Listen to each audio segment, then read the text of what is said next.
बांगलादेशी घुसखोरांवर पत्रकार परिषद घेताना नाशिकमध्ये किरीट सोमय्या आणि पत्रकारांमध्ये शाब्दिक वादावादी झाली। नेमक्या कोणत्या प्रश्नामुळे हा भडका उडालाय पाहूया। ची माहिती आहे, पण मी मुंबईत 100% सांगू शकतो, स्टेशनच्या आसपासचे फेरीवाल्याचे सगळे पीज पैकी 80% पीज बांगलादेशी मुस्लिम माफिया आणि मुंब्रा माफियानी कॅप्चर केलेले आहेत। पण ही माहिती आपल्याकडे ती गृह विभागाकडे नाही, आपण खूप गंभीर आरोप केलाय की 80% जर त्यांनी कॅप्चर केलं असेल तर त्यांच्यावर कारवाई का नाही होत? आपण हे 1 पॉइंट प्रोग्राम आहे का? उत्तर एक मिनिट नो एक मिनिट उत्तर एक मिनिट आम्हाला ऍक्च्युअली सांगितलं असतं की नियम एक मिनिट ऐका, एक minute now you keep quiet.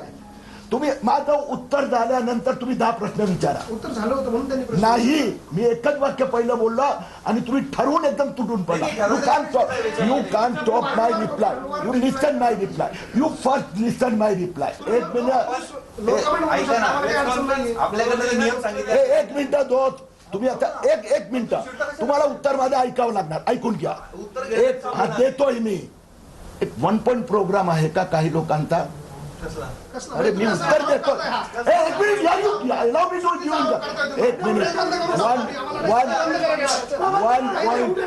1 point A भाऊ,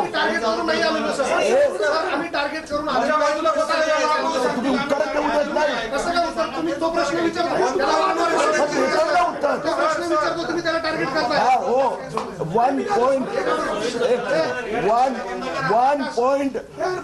पॉइंट प्रोग्राम काही लोकांचा आहे की देवेंद्र फडणवीस सरकार, तुम्ही मला अरे मी उत्तर देतोय ना, ऐका ना। 1 पॉइंट प्रोग्राम काही लोकांचा आहे, सातत्याने आरोप करतायत। आम्ही आपल्याला आकडे दिले, मी आपल्याला उत्तर दिलं की देवेंद्र फडणवीस सरकारच्या काळात बांगलादेशीच्या विरोधात नरेंद्र मोदी सरकारच्या काळात जास्त कारवाई व्हायला लागली। तर 1 पॉइंट प्रोग्राम ठेवणारे काही राजकीय पक्षाचे लोक आहेत। आम्ही राजकीय पक्ष, अरे बाबा मी उत्तर देतोय ना। अरे एक मिनिट ऐकून तर घ्या, हा मुद्दा कोणी काढला?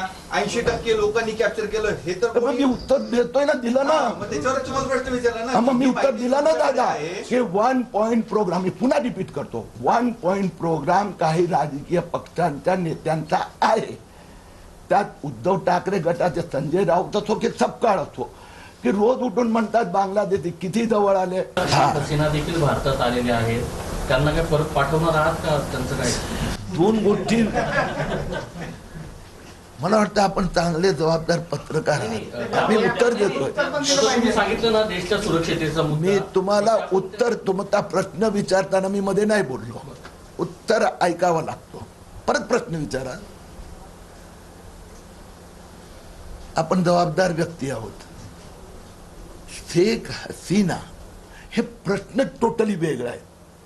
तिने आश्रय मागितला, बांगलादेशातून हिंदू येतात, त्यांच्यावर अत्याचार होत आहे, त्या आश्रय मागतात, त्यांच्याची घुसखोर बांगलादेशीची तुलना नाही होऊ शकत। मुस्लिम बांगलादेशी पण याच्या आधी पण लेखिका किंवा असे, तर कोणी आश्रय मागणं आणि त्यांना सरकारनी विदेश नीती किंवा जे काय तो वेगळा विषय आहे।